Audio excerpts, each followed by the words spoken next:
Another, what was that? Marhaba? Marhaba. What is that? I believe that is welcome in Arabic. Welcome. Yeah. Hello. Fantastic. That's what's Bizan up. always says it, oftentimes says it. Marhaba. What's good, y'all? It's another episode of Hot Fucking Mike. And I'm Billy. I'm Sheba. And we are here to talk about some things, man. To let it loose. Yeah, we gotta open up our throat chakras. That's what the Hot Mic is about. You know what I mean? Saying what needs to be said. Saying what needs to be said. What needs to come through. What needs to come through. Help you guys get some things off your chest. That's right. And sometimes it feels like, oh, you shouldn't. That's why it's kind of hot, Mike. Like, oh no, we didn't know it was on. No, this is the truth. Well, that's what we want. That's the realest shit. You know what I'm saying? So how about we do that intentionally? How about we just roll into it? I love it. And today we've got two topics. Is there anything you want to talk about before we jump into the topic? No, I'm just having like a lovely day and week, and I know things look a little like bleak and hectic, but that is what transformation looks like. And so I'm just perfect setting and time for like miracles and new life to sprout forth. So I'm excited. Applause. Perfect. Then let's just jump in then, babe. Yeah. All right, let's jump into our first thing. Yo, every week is a new set of challenges, political challenges, moral challenges, atrocities abroad and at home, videos of ICE separating people, families crying, even people fighting back, yo. There was a video of this Haitian community. I hope that, I gotta check, because I didn't check. Sometimes these things, I don't know if it's AI anymore. So do you know, is that a legit thing? I think it's legit. Okay. But also, yes, that's what we need to be doing more of. De-arrest your friends. We're not supposed to just let each other be dragged off by masked bad guys. No, that are not presenting authority. Actually, and even that there isn't that. But the point is this, that I'm pointing out what's bad about the condition of it, how haphazardly this is done, that other people can simply buy those, like the masks, and buy a vest and start performing as an authority, because Trump and these clowns haven't even performed their grotesque fucking policy in such a way that keeps anyone safe. You know what I'm saying? And also, we've said that someone in authority is allowed to drag you into a van and disappear you. And like, that's actually something we should not continue to agree upon, guys. Like, Absolutely. No. Absolutely.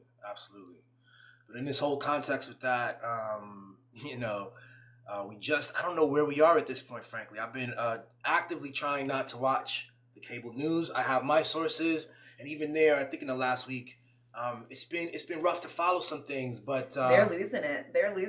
That absolutely is what's going on. The Iran stuff. Knows. Yeah.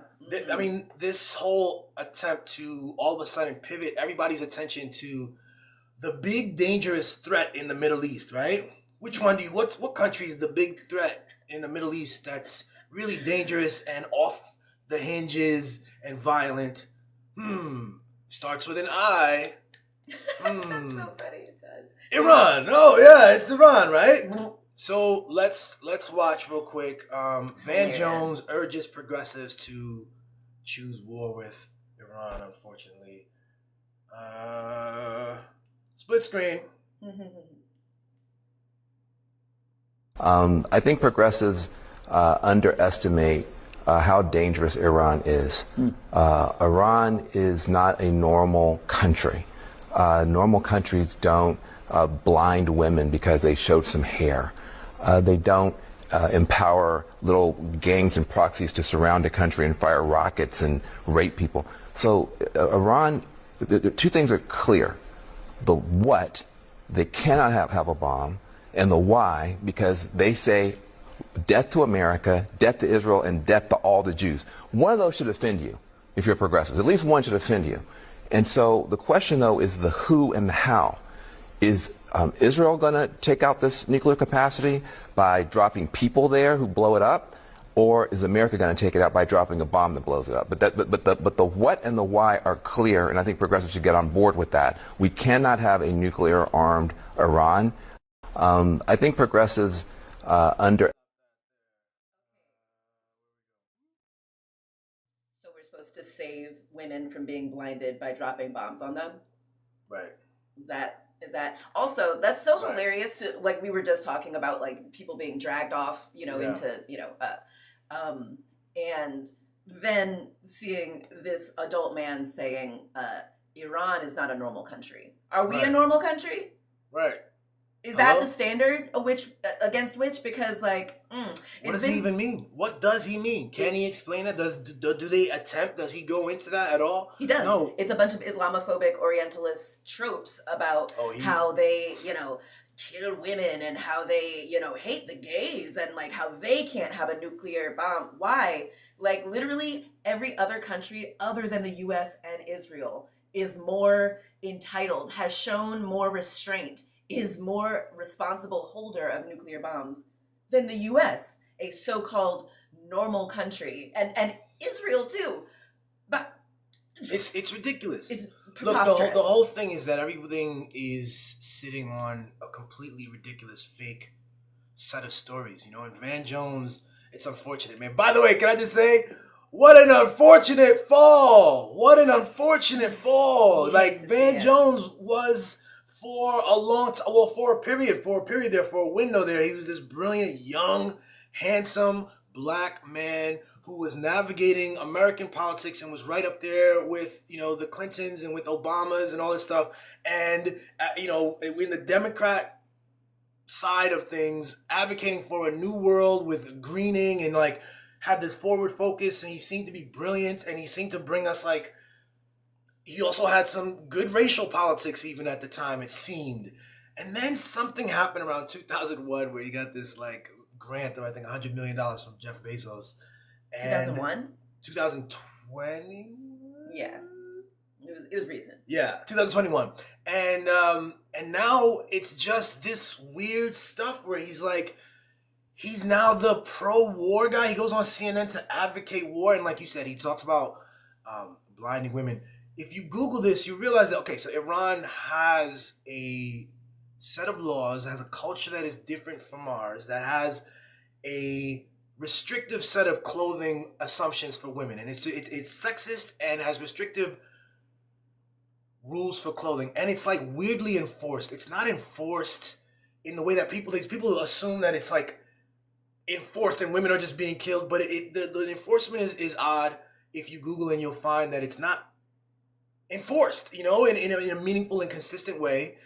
There are examples of terrible stuff. There's an example of like what he's calling a blinding women. A couple of examples, something in the teens from I saw of like the enforcement could be the police officer. They'll shoot in the eye, like intentionally to blind as a so for our culture. They do that here. The challenge is exactly there are people, protesters who have survived this kind of shooting and stuff in New York. A journalist, like last week, got her eye shot out and is probably going to lose it. The Israelis routinely, shoot an eye, please. They, assassinate 5-year-olds. Like, yeah. It's hilarious for us to like see. That's the weird thing, is that this moral application, this is what it is. This is what I've been arguing. This is what I find most interesting, is like, it's storytelling. Van Jones shows up. He's invited to that table because they know he's going to say a certain set of things, right? If he was unwilling to say certain things, he wouldn't be invited to that table. But they cast that table as this like neutral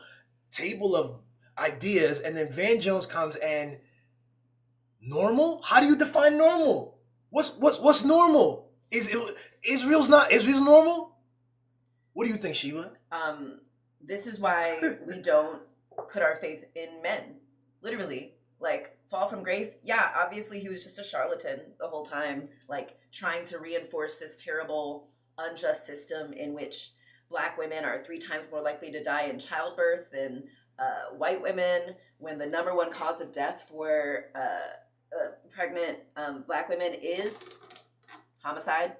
And when we have a Black woman who is, her corpse is, used as an incubator because of like made up things, because like some white people say, what? See, what's happening right now? Each of those cases is something, it's a weird set of political constructions and confusions that are rooted in like political division, rooted in weird psychology and storytelling, rooted in religion, a lot of it Christian stuff that produces stuff and whatever the country is. But see, Van Jones and a lot of people, and it's funny to see him this because he's smarter than this. So this is why it's so disappointing. Like Van Jones is looking out from our American vantage point with this sort of supremacy logic that says when you look at the weird and unfortunate constructions in other countries that they are worthy of being bombed for that. Yeah, like they deserve to be bombed. Like, are you kidding? Nothing we do over here, the very dangerous and weird and absurd, sexist, racist nonsense, violent shit, they have a different story for it. That's normal. That we have to not only like accept, but like, you know, it's evidence that like we deserve life and like other people don't.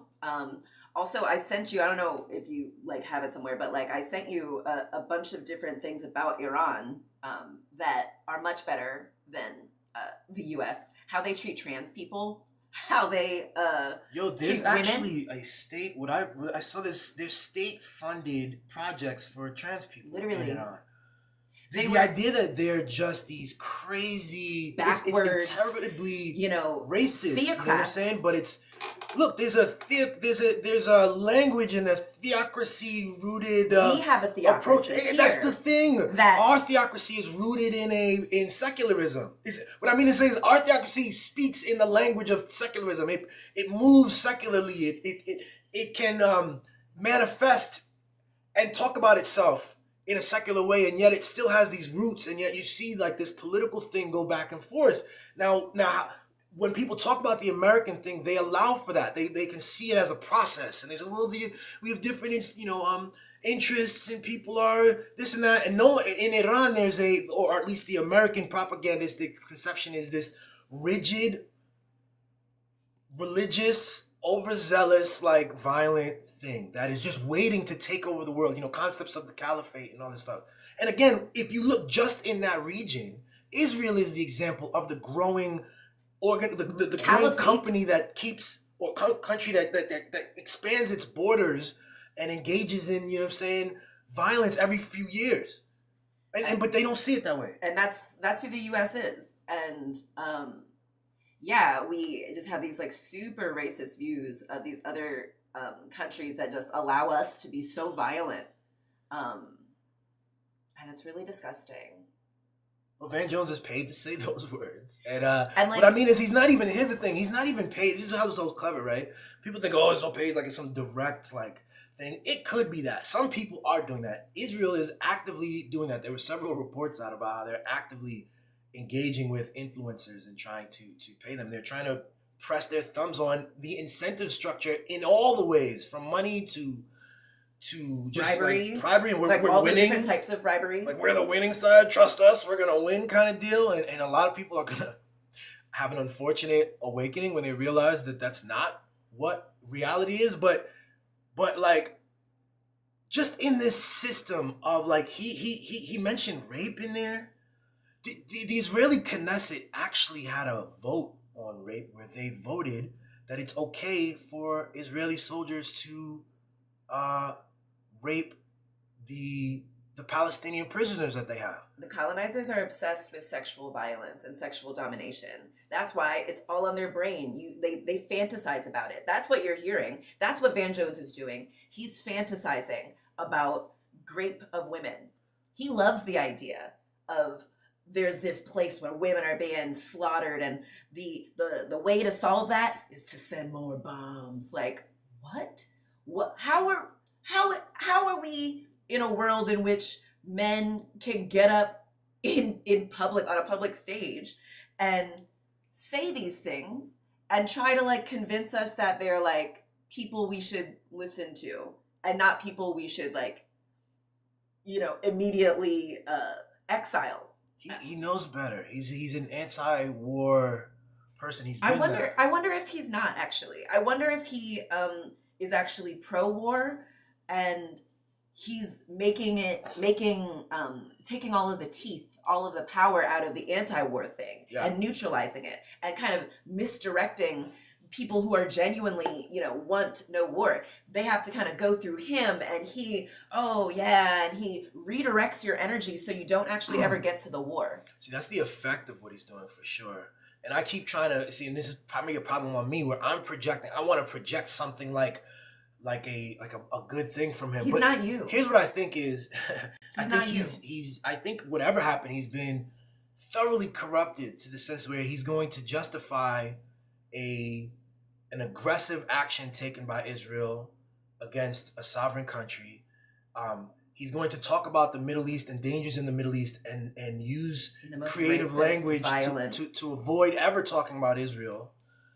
I wonder what he's been saying over the last year and a half. I know he showed up at the pro-Israel rally to kind of advocate for peace. This was like 5 months in or 6 months in. But he had some Freudian slip that was like, They were shouting him down. And he was trying to figure out what to say, yeah.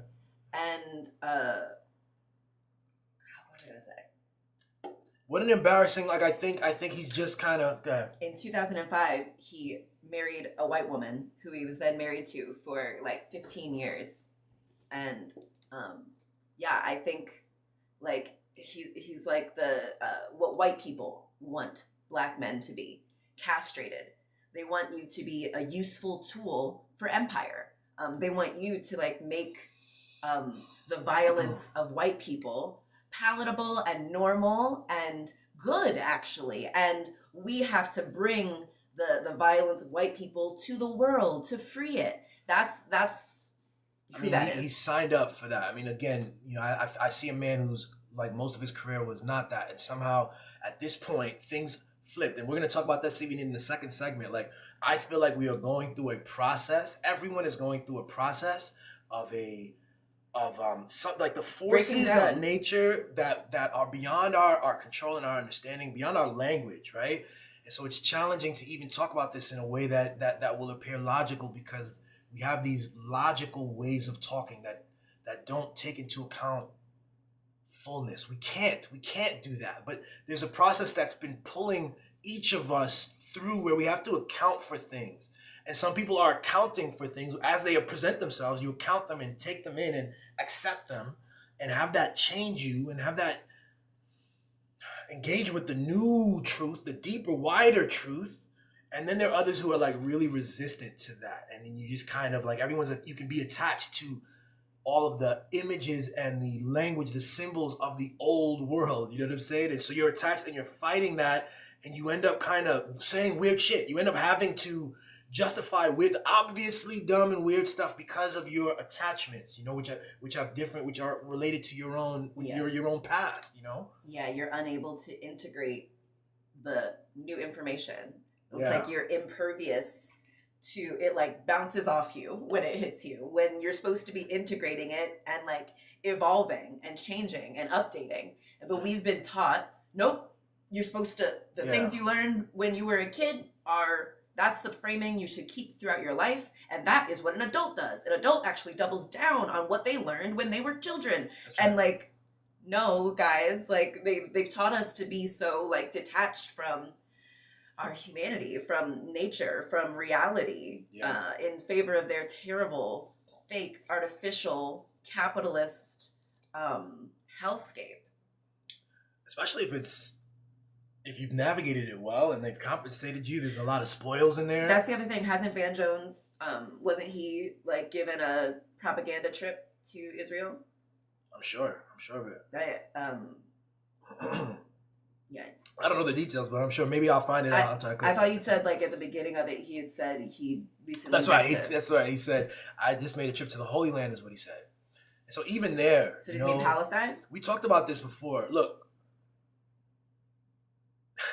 even in the discourse of Israel Palestine, Holy Land is a very specific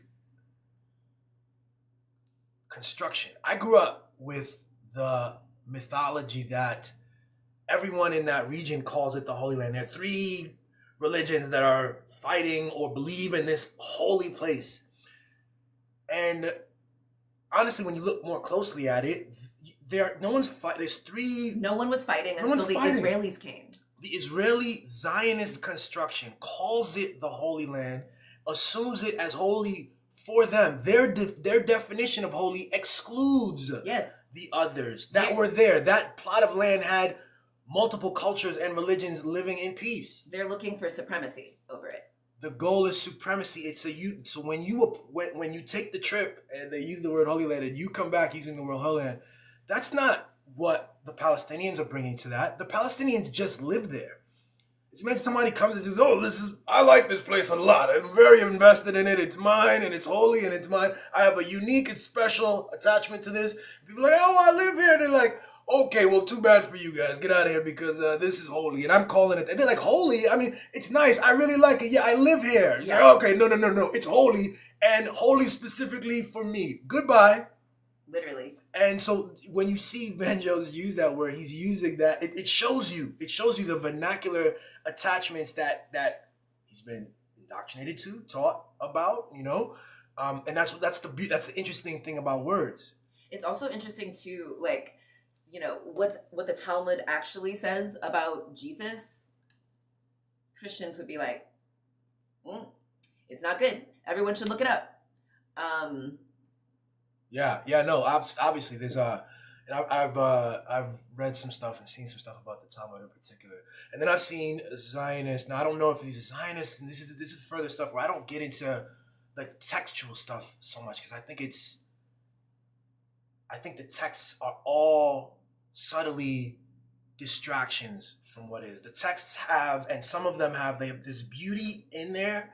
There's interesting narrative and shit in there, and then there's just like political constructions, and the authors over the years, it's clear, no one can even dispute this, but further than that, like people will actually accept that, but you're still not understanding what words are. Yeah. If you don't understand that's like everything. You have to come back, you have to actually dispense with words in order to experience God. You have to actually engage with what is. God is bigger than words. God is bigger than like written things. God is bigger than what we've been told. But it is helpful when white men start to rely on this one book. Like they are trying to show this is what the things that they can, if they can rationalize it in this book, then you can use it. So you got to use that book then to dismantle all their things, while also being like, it's crazy that you're using a story to justify your thing. Actually, a weirdo. There was one thing I wanted to say. I'm gonna try to remember it. Okay. Yeah, it's about this and. The other thing I want to say is back to words for a second again. Not that we ever left. Even the word progressive, he says there, I think progressives should get on board with the war with Iran. I think progressives should get on board with. What does the word progressive mean to Van Jones? These words and this is how you see our discourse is constantly evolving and people are adopting words. So when Van Jones uses progressive there, he's using it as a grouping label for simply a group of people who might call themselves progressives, but he's not looking. The point isn't that we group up together and we call ourselves progressives. Progressives innately in that it's a political word. It connotes a set of ideas, and what's implicit in progressive is like our left. See, even left I want to avoid, right? Because that's another sort of label and a symbol. But so deeper than that, it implies it's anti-war. It's about. It means progress, and so. Obviously, war is the barbaric thing that our dumb ancestors who didn't understand the fullness of what is resorted to because they were too stupid to figure it out any other way. That's right. So it actually it's not just a label we put on so that we can feel like we're smarter and better than the Republicans. That's right. You're not. You're worse. What does it mean to be a progressive? When Jim Van Jones says, "Hey, I think progressives should get up,"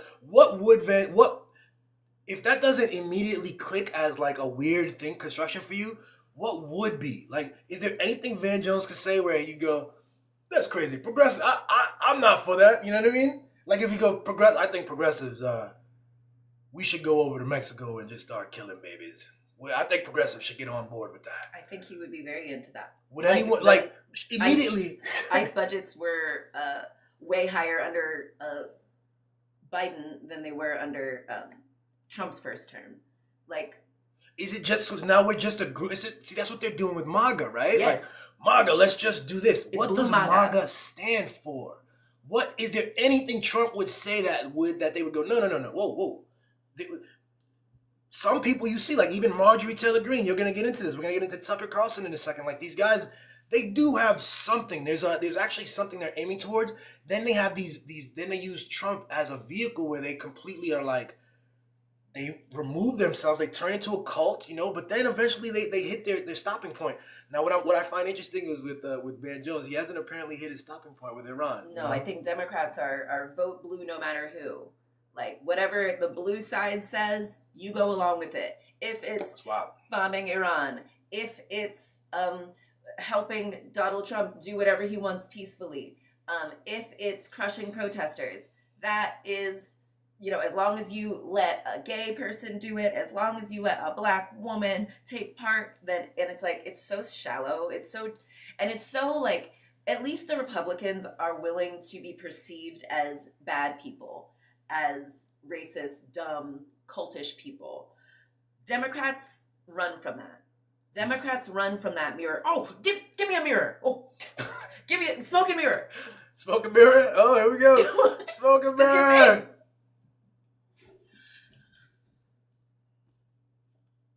Smoke and mirror. And Jones and the left and the liberals. Y'all you vote blue no matter who ass bitches. You hoes want to think you're so smart and so evolved, so progressive as compared to these barbaric, simple MAGA people. It's you, babe.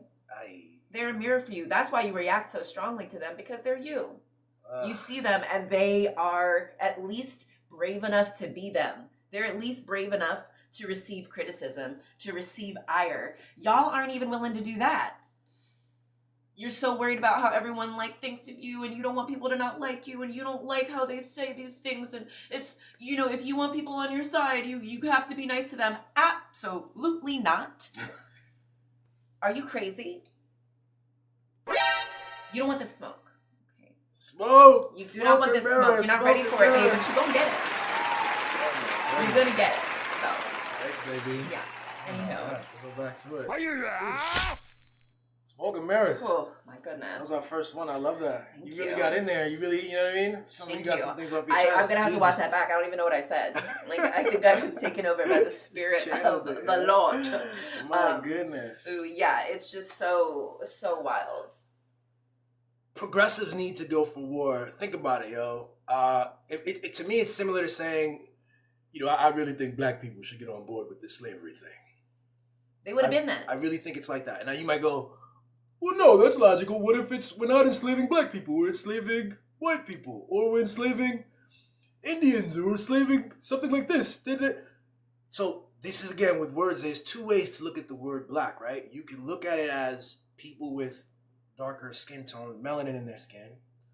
Or you can look at it as a political construction, which is intuitively, it counters the white construction. It is the opposite of the white construction, which was the separation, and the hierarchical system. And so that's what blackness is. That's what a lot of people, when they say they're black, they're not just talking about having dark skin. They're talking about a political consciousness. But we've lost that because words are only symbols towards the deeper thing. And so what happened is we ended up losing it. So now it's like, he says progressive. It doesn't fucking... Do you see what I'm saying? Mm-hmm. I think... Keep explaining it. Keep explaining it? I think that's what happened with the BLM, for instance. That's what... They take the energy and the consciousness, and then they simply transpose it onto... something corporate, into imperialist colonialism. They just make it girl boss and make it look progressive, look like progress, but they're just story crafting, telling a story. You got to be very careful, and they choose some of them. They throw away, woke. They simply go, that's stupid, and they just throw it away. Others, they which reveals what is actually the thing.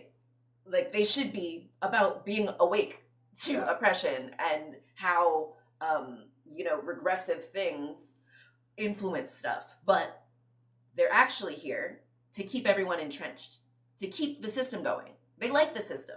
They make a lot of money from the system. How much did he make from in whatever? He makes $1 million.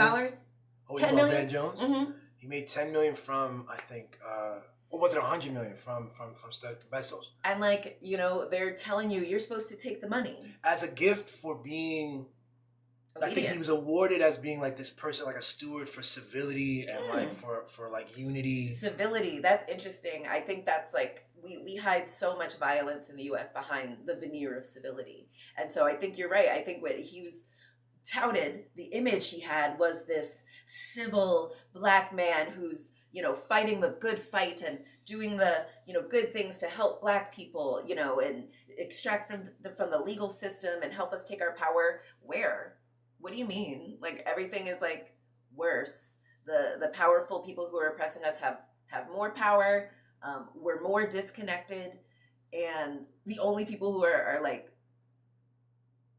doing well are the people who keep paying him to have this image that he's the, fighting the good fight. And I think it's trying to like model what they want everyone to do. Black people, they want you to use your power to try to get into these rooms and then say whatever these white people want you to say.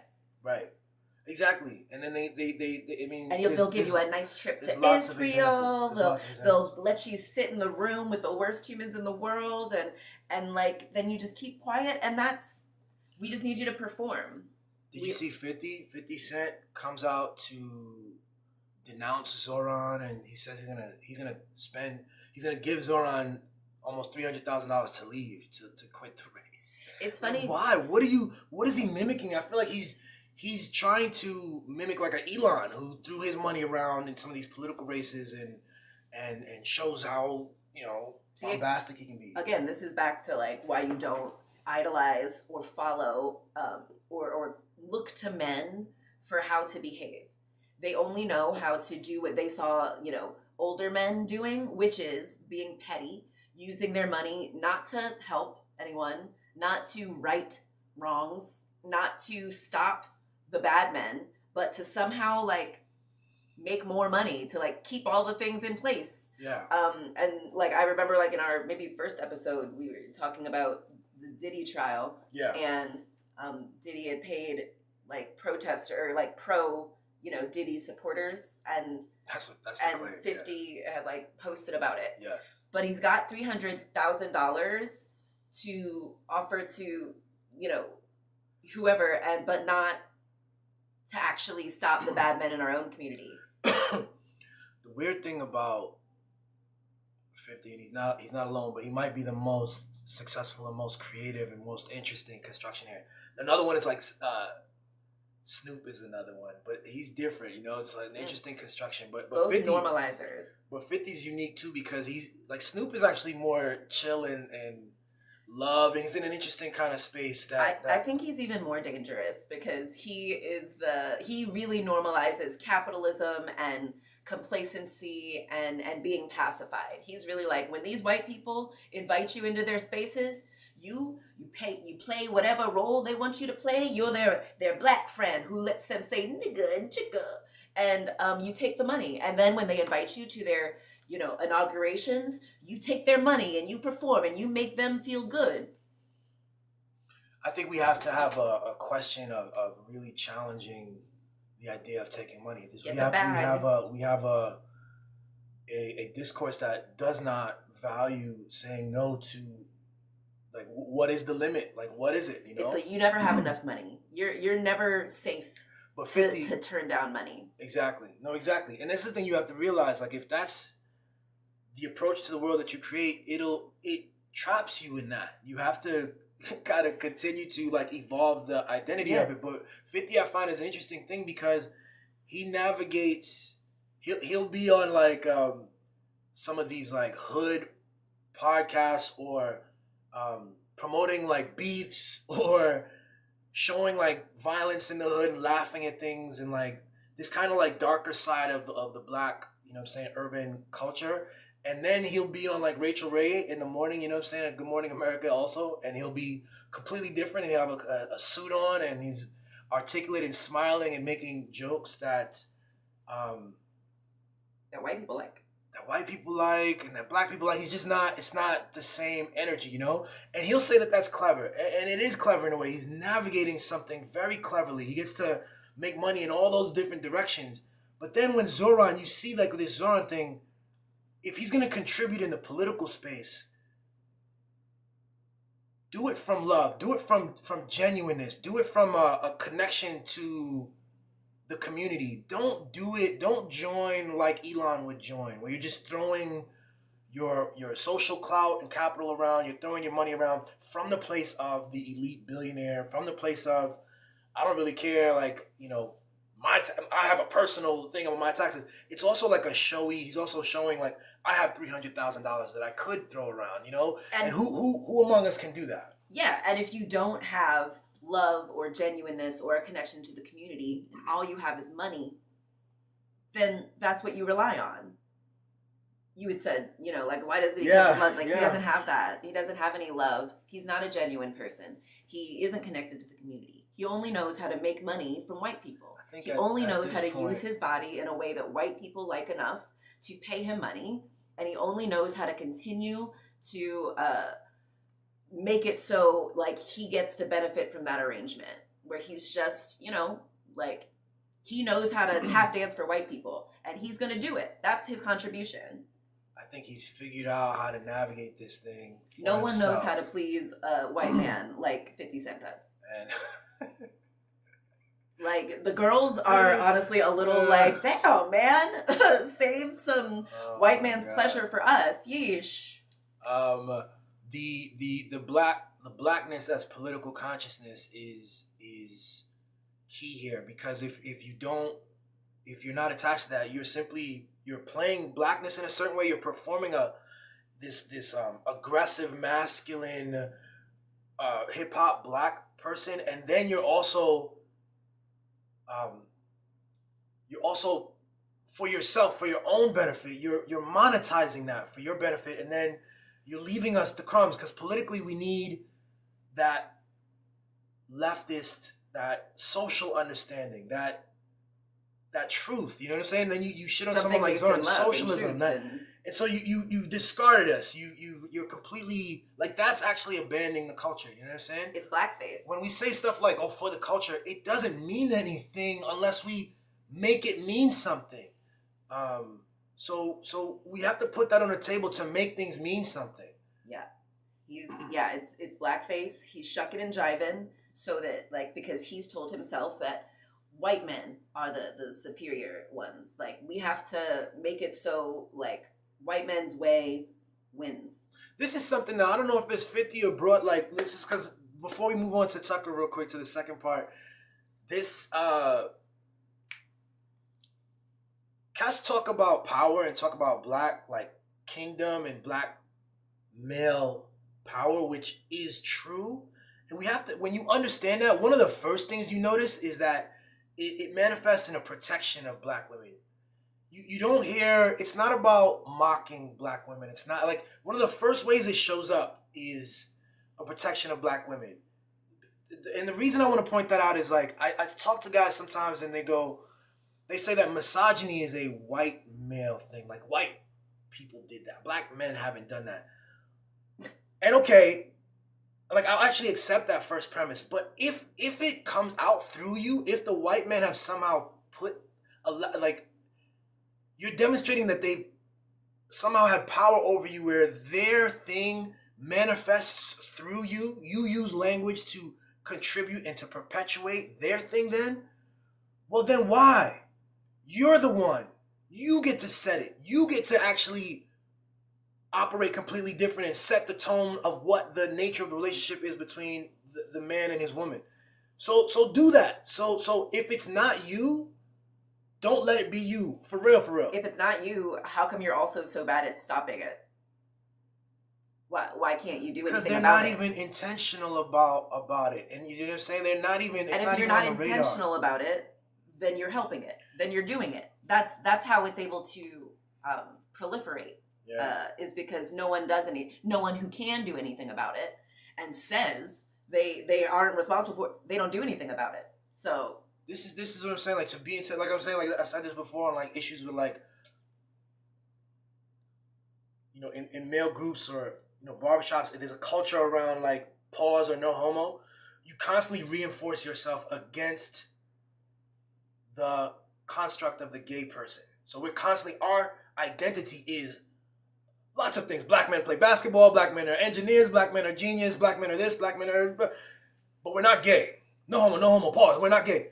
We could easily employ that same symbology and that same energy towards an effort of like, not we're not predators. We're not violent. exactly. We are not people who separate ourselves from women. We don't create narratives that separate ourselves from women. We want to understand them because, you know what I'm saying, we're in tandem together, we're in partnership. And you could just, same thing, like, yo, when someone do like, no, pause, yo, chill, what is that, you know? Yeah. No, and then you create the construction of what it means in those groups. And for each person is an entirely different construction of what the manhood archetype is. Yeah. Mm-hmm. Yeah. Yeah. So, know yourself, love yourself. You guys have so much power, and like you're using it to help white people and white men create the world that they want to see, and that's a really poor use of your power. Know yourself and love yourself and stand on it. You're powerful. You're super fucking powerful, yo. You are. Let's go to the second part here. We're going to the second joint, and let's get to it. Let's share the split screen. Pull that. It does feel like Fox News is playing, and I never criticize Fox because they were so kind to me, but they are playing a central role in the propaganda operation here. It feels like it's what. Let's go back to the Iraq War. I mean, you were there, you saw it. Look at the Iraq War. I promoted the Iraq War knowing because of the information you were giving, knowingly what they did. If you go back to look at Iraq, it's not like these things are successful. They're not successful. They're unsuccessful. They can't be successful because, as Lincoln told us, what you need is popular opinion to have your back. And we don't do enough about educating the American people on what reality is. In fact, they give them the exact opposite. That's why the rise of Trump is from two things. The rise of Trump is from the failed Iraq War and from the 2008 financial collapse. Exactly. You had Buchanan before that. We had Perot before that. We had even Reagan for some populism national. You had these sprouts. You could see people were trying to get there, but they couldn't. It was those two cataclysmic events, right? An epic failed war, right? That we were lied to about everything, the reason we went in. Because remember, at first, the American people supported it, given the information they were given. Then later, they realized that, hey, not just was the initial predicate for this a lie, all the updates were kind of a lie, right? All the updates were a lie. We really weren't winning, right? Until we sent General Kelly to the Anbar province to be the toughest tribe, it took forever. And 8,000 dead, 50,000 wounded, $9 trillion, $7 trillion in Iraq and $2 trillion in Afghanistan. You're just lied about the entire time. That's what's happening here. Let's try to not have this many white men speaking for this long on our show again. Like it was just this many men speaking. It's just like they're too dumb. They're too not good. And like I'm so glad everything is crumbling. So we're seeing like, look, this is a world that men accept. They will literally, have the Iraq war. They'll just make up a bunch of lies to justify everyone getting behind them, murdering who they want. And like, that's what they expect us to have. That's what Van Jones wants us to have. That's honestly probably what Tucker Carlson wants us to have, but like with China or something. And it's like, why are we letting men decide anything? They are not equipped to handle the reality. Literally, they can't. They kick it out of their mind. They repeat a lie and they spend all of their money and effort and like and power enforcing a lie. It's just so annoying. Oh man, what was another thing? Let me switch to full screen. Yeah, for me, it's just, I find it shocking to hear Tucker Carlson, stutter through, like, it does feel like that's the thing too. Fox News is playing a central role in the propaganda. That's what I've been seeing a lot this year, and it's so annoying. Like, men coming to realizations that, like, I think girl children come to when they're 12 years old. Like, men well into, well past 40 are finally like, oh, it's like we've been lied to the whole time, and I went along with it, and what? Huh? What is this feeling? There's a feeling that maybe, I don't know, maybe Fox News is a part of the propaganda. Maybe. And it's tough because they've told themselves that feelings are bad and to be destroyed and numbed and ignored. So only now are they like, wow, like this feeling that was wrong is maybe something I should have listened to and cultivated. The dude was booted from Fox News on some weird like technicality, but if he's serious, he should know that he should be happy that he, like, for the first time he's able to say that something's wrong with Fox News, that it's part of the propaganda. He has to admit that he was part of the propaganda in Iraq. Will he say why? Will he keep going? Will he keep telling us more about Fox News? As someone who's at first, like, now a born-again journalist who has the ability to come up with a critique and help us with media literacy, why did Fox News get Iraq wrong? Why is Fox News getting this current conflict with Iran or potential war with Iran wrong, Tucker? Why? You know why. Why? Because they got away with it the first confluence of money and power and people using their power flippantly. Yes. There's actually a second clip of Tucker that I want to show real quick. And I'm sorry you said you don't want to do this, but this one's going to really show something here. This one's really going to show how absurd the news is. People don't spend enough time talking about our news. They say, oh, the politicians, this and that. Watch this real quick. I got fired in April of 2020. Jesus. Really hate Trump. Like, yeah. Really hate Trump. Like, there's no one who hates Trump more than the Murdochs. I got fired in April of 2023. In May of 2023, they asked me to run for president against Trump and said they would back me. Obviously, I'm not running for any, I would never get elected anyway. Plus, I like Trump. I mean, that's the funny thing is I actually genuinely, I get frustrated. I'm frustrated now. So hold on. I'm sorry. Trump. You just said that and they asked you to run for president against Trump, the Murdochs. Yeah. Lachlan Murdoch said, you should run for president. We'll back you. The whole thing, the whole Fox News apparatus. And not just Fox, but, Wall Street Journal. All of their papers, Times everything. London. Absolutely. Yeah, we'll back you. And that came right from... You should do that. I was already gone. They'd already canceled my show. I was still under contract, but they canceled my show. You should run. We support you. You should run. We want to stop Trump. Yeah, well, he was running. Yep. So... Go. I hate that, like, we watched Succession. Yeah. Like, it started to stress me out, and, like, I'm kind of, like, hating shows like that, because it's like, wait, okay, so, like, we know these, like, terrible, unqualified, racist, violent men, oligarchs, dynasties, just, giving their children and their friends and their exes, their cronies, like, the power to do whatever they want, throw elections, install whatever dictators they want. And we're all supposed to just like, ha ha ha, oh, that was a good show. Okay, let's go to work.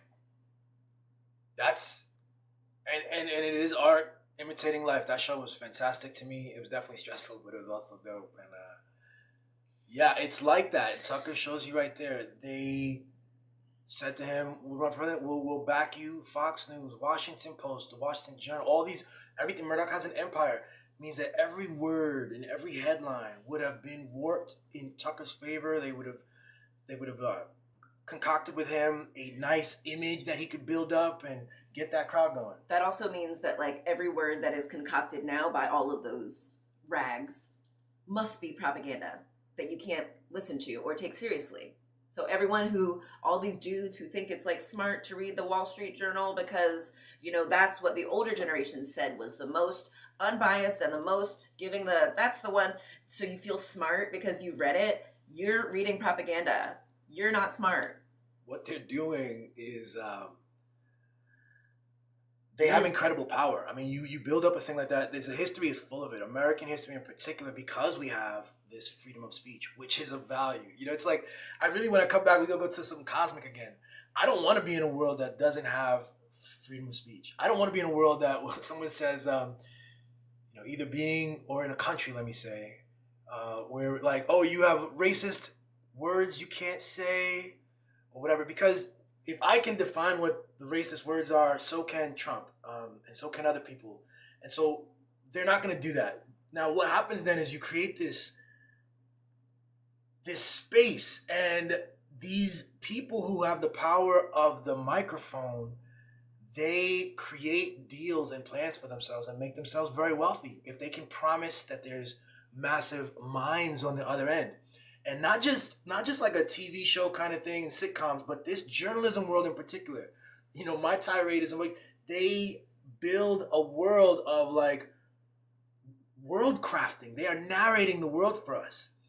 And if you don't get that, you don't get that. And then you're just receiving it. Yeah. And I don't know where it goes, but I think it's happening whether we're ready for it or not. Like, that has to be dissipated because we've run its course with their control. You know what I'm saying? Yeah. Part of stepping into our power is recognizing the power of language and words, recognizing how, you know, this old power system has used this powerful thing, recognize how it's taught us to use it, how it's taught us to be afraid of, to both like fetishize free speech, but also not recognize it, not know how to wield it ourselves, be terrified to wield it ourselves. That's exactly to be, you know, like content to watch men use it poorly, model it poorly and incorrectly and abusively, and be like, that's free speech. Like, no, babes. No, babes. We don't even realize that every concept we have in our head, from democracy to freedom and free speech, when we manifest it, most of us are manifesting a version of it that we've been taught is safe. Yeah. Our version of freedom, it really takes a self-knowing and a practice of stepping out beyond what is acceptable. You'll never know that you're doing that, but you're simply perpetuating what is acceptable. Yeah, and it's like, you know, safe to whom? You know, I've been taught that, like, I'm supposed to stay quiet about my own discomfort, about my own, you know, fear or pain, so that these other people in authority can feel. And so the group, you don't want to burden them with your pain. Like, right. Wait a minute. Anyone who I see increasingly, anyone who is trying to make me feel ashamed or afraid to use my voice how I see fit is doing the work of the oppressor. Does not have my best interest at heart. We don't realize how powerful our words are, and the powerful do, though. The powerful do, and we are receiving their world through the energy of their words. I mean, for lack of better language on this, through the energy of their words, we receive it, and then we are adopting words, and then when we have our conversations, we are using their words because we think that that's the intelligent move or the safe move, right? The Washington Post said it, and so that's the... No, they want you to use their words. They are casting spells, and they want you to repeat their spells, rather than recognizing that you are the direct channel to the divine, and you have access to the same power, and you're supposed to use it. You're not just supposed to like, oh, great, they've given us the words and the story. Perfect. I just have to repeat that, and then I will succeed. No, babes. No, that's not it. And so, you know what's funny? Perfect example of this is from this week. Let's go to the split screen real quick. On my Facebook page, I posted this. This is apparently in a New York Times article. New York Times, the paper of record. The one that I grew up that, they say, okay, you can read the Daily News, Billy, but make sure you read the New York Times. There's higher vocabulary words and it's just a higher, okay. Here's the New York Times today, okay? After Mamdani's victory, that Mamdani had such success while running on a far-left agenda, including positions that once were politically risky in New York, like describing Israel's actions in Gaza as genocide and calling for new taxes on business, may challenge the boundaries of party orthodoxy and unnerve national Democratic leaders. What's crazy is, first off, of either of the two parties, in relation to like raising funds to do social work, it's the Democrats that are supposed to be the ones that are okay with raising taxes for business in order to do work for the underclasses in whatever districts they're in. They've now set it up through the narratives that both parties are opposed to this. They're confused and they need to recalibrate and get rid of people like Mamdani. The other thing I want to say is when they write stuff like this, they aren't just, and I said this here, politically risky positions that were. You have to understand, the New York Times is not just observing our politics. They're not just reading the landscape passively and writing their description of what is. The New York Times is dictating and intentionally creating the national political culture with these claims. This is a claim. It is not politically risky to call what Israel's doing a genocide. Amnesty International, dozens of all of the authorities and the most intelligent and independent people on the subject have called it a genocide. Also, my eyes. And your eyes. That is not what politically risky is. The political risk was taken by Andrew Cuomo. Who was it? Andrew, that's his name, right? The Cuomo, the mayor, former mayor who was inappropriate with 13 women. But beyond that, he signed up to be an attorney for the genociders. That's so crazy. It's not calling Israel's Gaza actions a genocide. It's not saying truth that is risky. It is signing up with the people who are setting up booby traps for food aid after starving people and blowing them up and that being known. It's wild. The framing that like it's not, they don't consider it risky to support an active genocider, to support Hitler. That's crazy to me. They are telling you what's risky. They want you to internalize the idea don't that risk. that's risky. Don't risk, what is it? Describing Israel's actions accurately or calling for corporations to pay? It's absolutely absurd. And it just reveals, though, too, who the New York Times actually is. That's right. It's one of these, like, these are all made up, propped up propaganda arms of the wealthy, terrible people who are keeping us all enslaved and oppressed. And keeping us out of our power too. They know, like, the reason they're spending all of this money on using language and crafting the narrative and cornering, the language market and the storytelling market is because they know once we take our power, step into our power, take control of language and our storytelling ability, we're unstoppable. They're going to be able to do nothing. That's right. And we are well on our way. Yeah. They're revealing themselves to be, bad stewards of language and storytelling. That's right. There's no other ending to this. There's nothing other than inevitable than the actual unifying back. Like, we've been fractured. We've been taught bad principles. We've had modeled for us the worst examples of communication for the purpose of profit, for the purpose of separation, for the purpose of simple storytelling. And now the microphone has been spread out, and there's no other conclusion other than the unification. And all we're watching is the clashes, the fits and bursts, the angry farts and queeps, and people pissed off because their attachments are still to that old scheme of power, their ability to use words flippantly and to corner people with labels like anti-Semitic and things like this. Yeah, we've been taught this, false myth that, like, keeping things the same is nature, is natural. Any attempts to change, progress, evolve is unnatural. Any attempts to, and so we're taught to be afraid of the process too, of transformation, of change, which is dissolution and coming back together. It is a cycle, and we're taught to be afraid of this fracturing period where it's really messy. But this is the time when we're in the cocoon. We're the caterpillar going into the cocoon, where we've been taught to avoid. We've been taught to avoid going into the cocoon. And now we're in there, it's messy. We're breaking down to goo. We're completely different than we were before. And we got to have the patience and the faith and the trust, the surrender that we're going to come out the other side with new powers and like a totally new world. That's what I think. And as much as that's beautiful, Shoot. Thank you for that applause for that. As we look out, Van Jones goes from being a liberal anti-war person into now choosing to be for war. Tucker Carlson has an awakening where he's anti-war and anti-propaganda for war. We're watching people make choices in different ways as the world and their attachments and their ability to do the goo.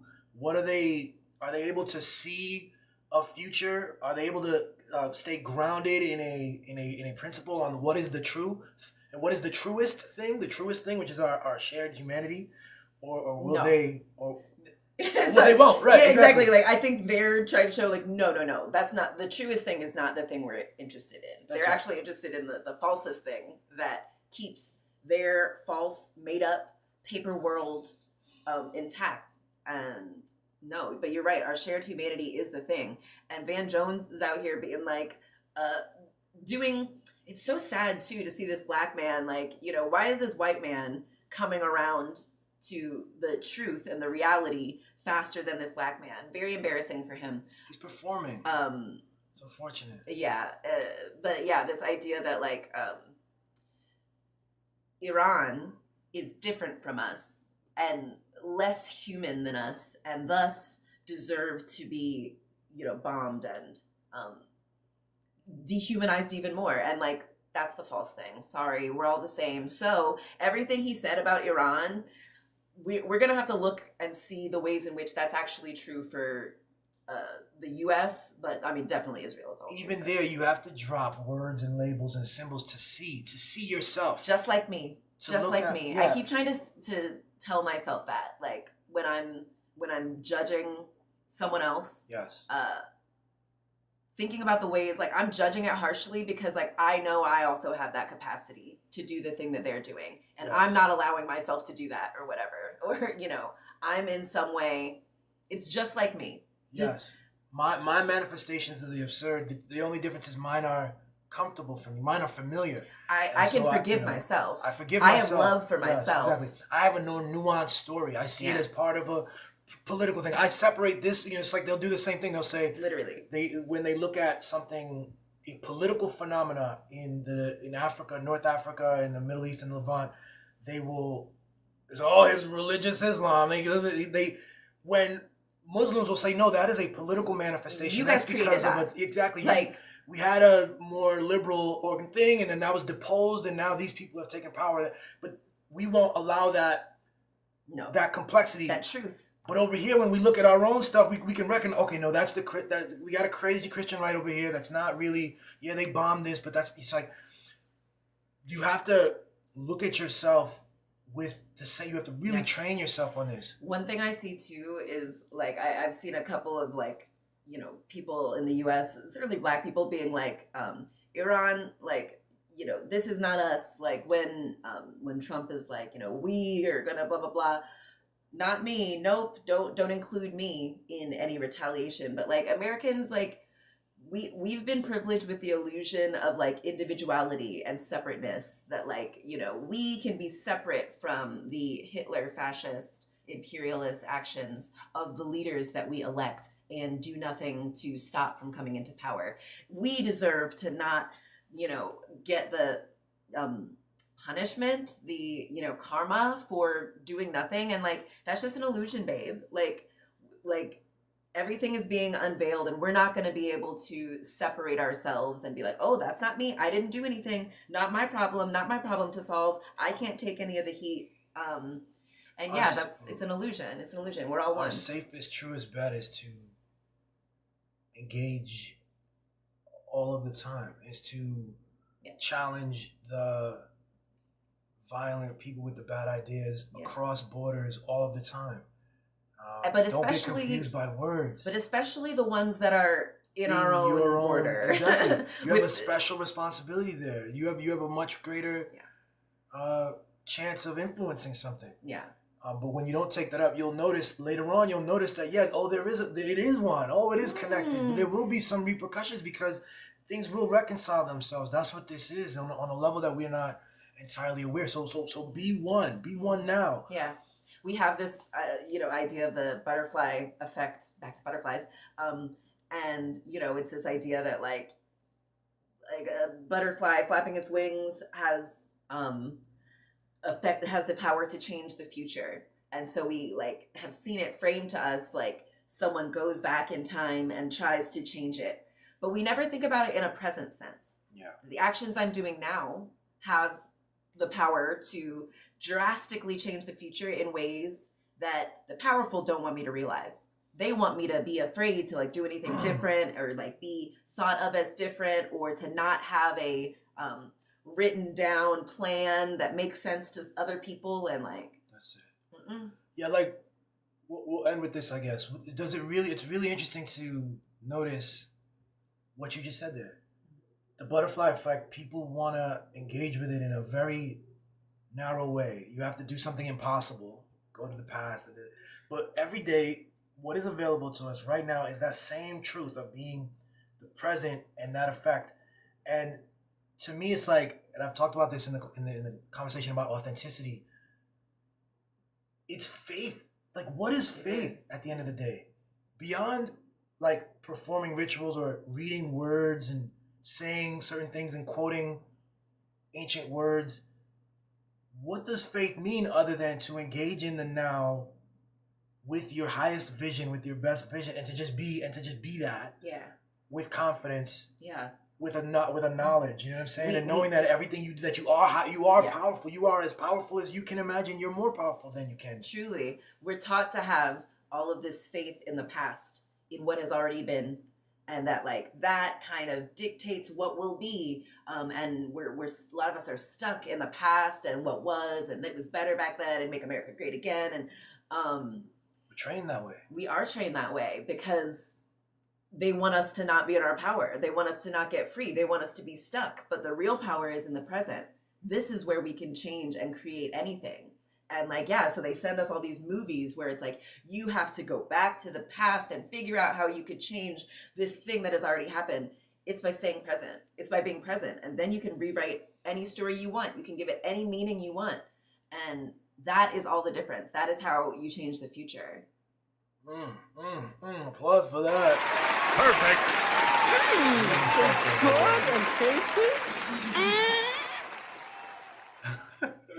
That's the end of the episode, y'all. Yay. I will see you in a week. We will see you in a week. Yeah. I'll see you actually tomorrow. I'll do another How Billy Sees It. We're rocking and rolling on that. Yeah, I'm gonna do a See Like Sheba today too. Like I love the depth and transformation and rebirth has been like coming to me a lot. So I'm excited and stepping into your power and things. So excellent. See Like Sheba later today. How Billy Sees It tomorrow. We'll see you in a week. Yay. Watch us use the mic correctly. Yeah, yo. Watch us use the power of our voice as correct, it's meant man. to be. Yeah. Watch it. All right? Yeah. See you soon. Peace. See you, babes.